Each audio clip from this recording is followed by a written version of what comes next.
I'm Mark Taylor, and welcome to the High Point Public Library Teaching Garden.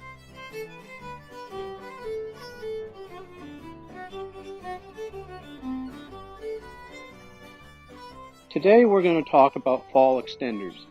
Fall is a wonderful time for growing vegetables, but even fall will eventually move into winter, and if you really want to get your fullest maturity out of your fall vegetables, there are certain tricks that you can use to help extend that time.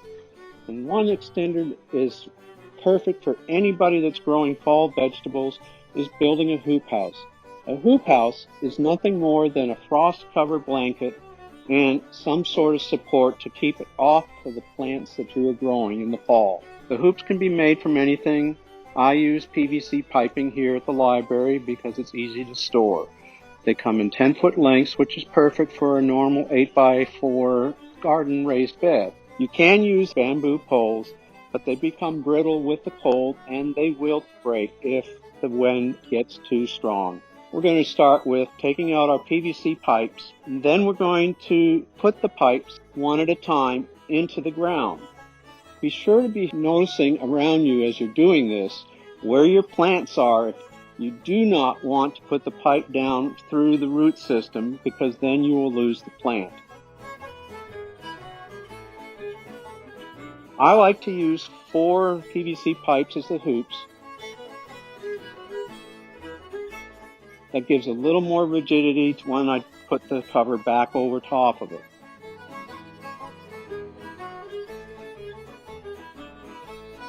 It's a good idea to reinforce the hoops by using another PVC pipe, or if you happen to have some stakes lying around from the summertime, tying them off either along the side walls or directly on the top.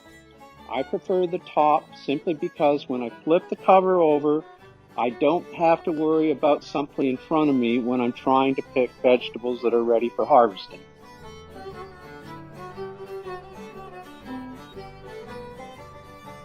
You can use garden twine. You can use regular string.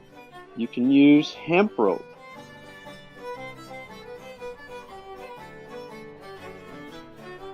Don't go overboard with the expenses. Definitely look for things that you have around the house.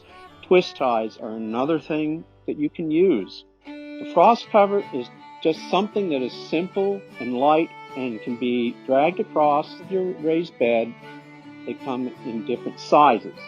It's a good thing to remember the size you're using needs to be almost twice as large.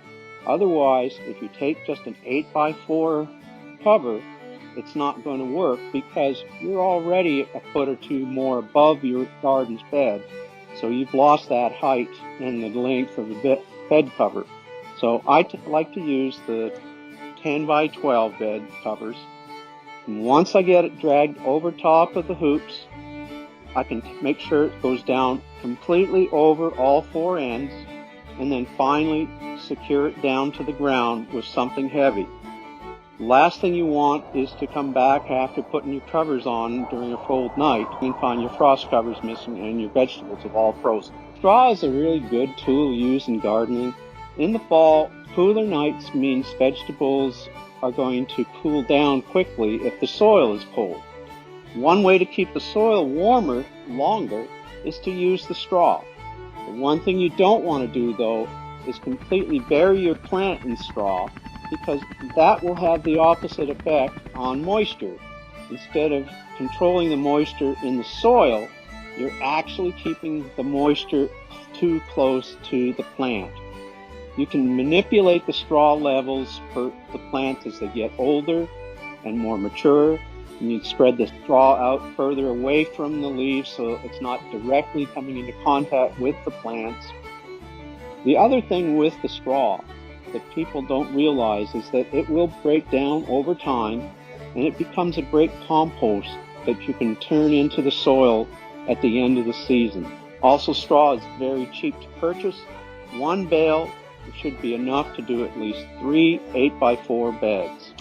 We hope you enjoyed your time with us here today and that you learned something new about how to use a hoop house and how to use straw for moisture control and to give a little extra warmth to your fall vegetables. If you have any other questions, please feel free to contact me here at the High Point Public Library. Happy gardening!